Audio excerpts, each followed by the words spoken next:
Hello again, friends. Thank you for visiting pathofthejust.org. Once again, this is our Q&A time.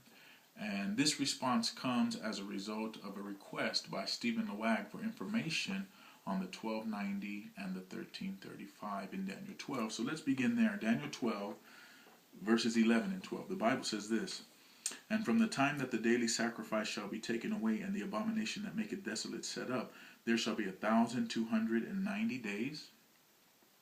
Blessed is he that waiteth and cometh to the 1,305 and 30 days." I think it's fitting that Brother Stephen's question couples these two prophecies together, because the Bible couples them together. And we're going to see, as we just investigate a little bit here with the time we have allotted, that they have the same starting date. So these prophecies are very closely associated. The first point I would like to make, first of 3 points that I think are valid regarding these prophecies, the 1290 and 1335. First and foremost, we believe that they have met their fulfillment in the past. That's because in Revelation chapter 10 and verse 6, the mighty angel of Revelation 10, who we believe is Jesus Christ, that mighty angel is simply a personage or representation of Jesus, that he says that there shall be time no longer, and that means the close of all prophetic periods. They met their fulfillment. They had all come to an end when the 2300 days and of course the 7 times came to its close, October 22nd, 1844. Therefore, we do not subscribe to the idea that there's a secondary future application to the 1290 and the 1335. So point 1, they've already met their fulfillment in the past.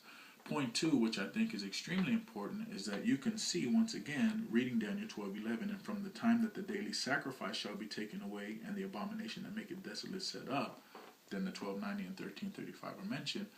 You cannot disassociate the taking away of the daily from these prophecies. Therefore, in order to have a correct understanding of these prophecies, we have to agree on what the taking away of the daily is, and when that happened. And we know that if you just search the pioneer writings, that the date for the taking away of the daily, if you look at the 1843 chart, for that matter, or the 1850 chart, you will see that on both of those charts, it clearly states that the time for the taking away of the daily sacrifice is the year AD 508.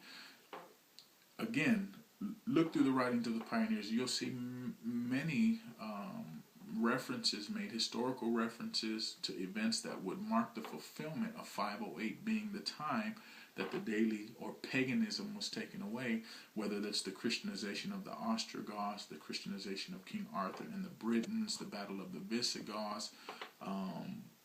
Miller even used 666, and he started that 666 in 158 BC, bringing him to AD 508.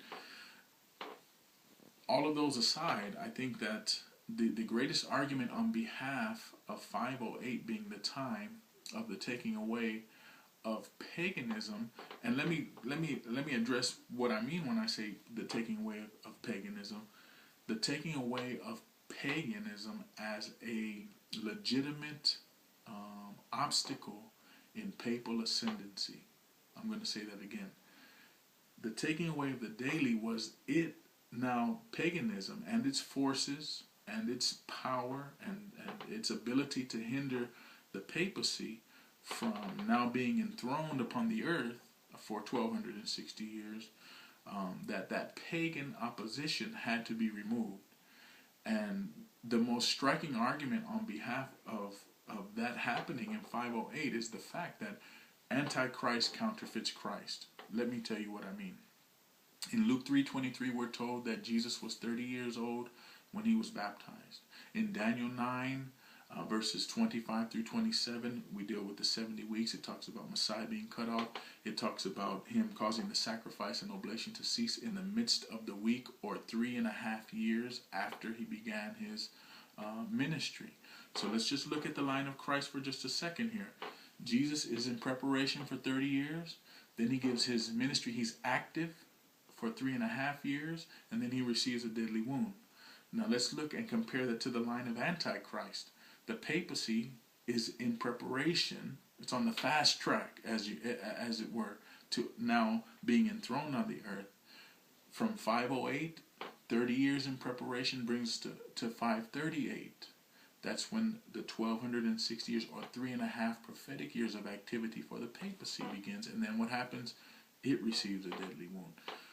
So we said all that to say this.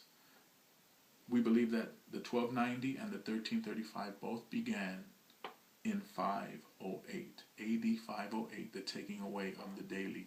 So now let's just do some math, and then we'll close with our final point. 508, you add 1,290 years, because we know that a day equals a year in prophetic time. It brings you to the year 1798, and we will not here speak about 1798, because that is a well-established date in history and in Adventist theology.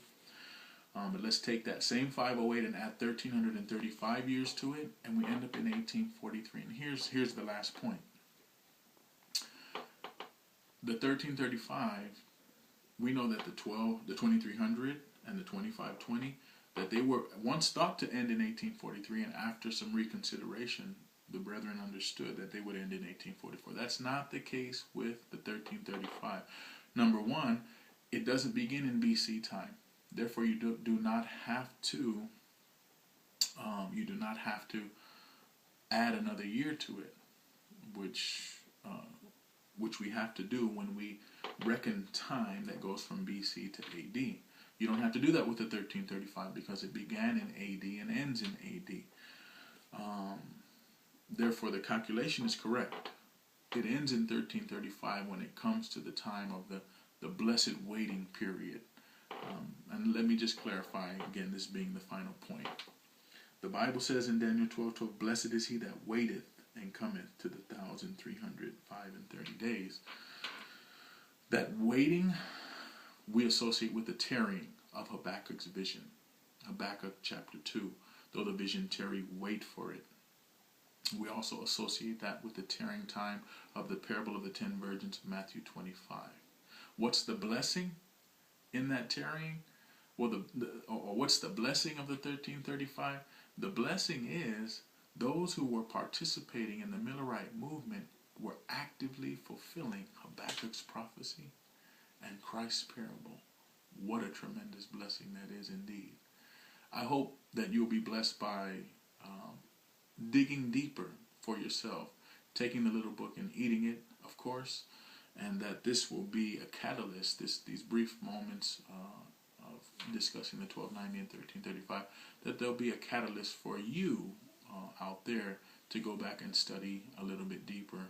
And as always, we hope that your eyes have been enlightened because you've tasted a little of this honey. Thank you, and God bless you.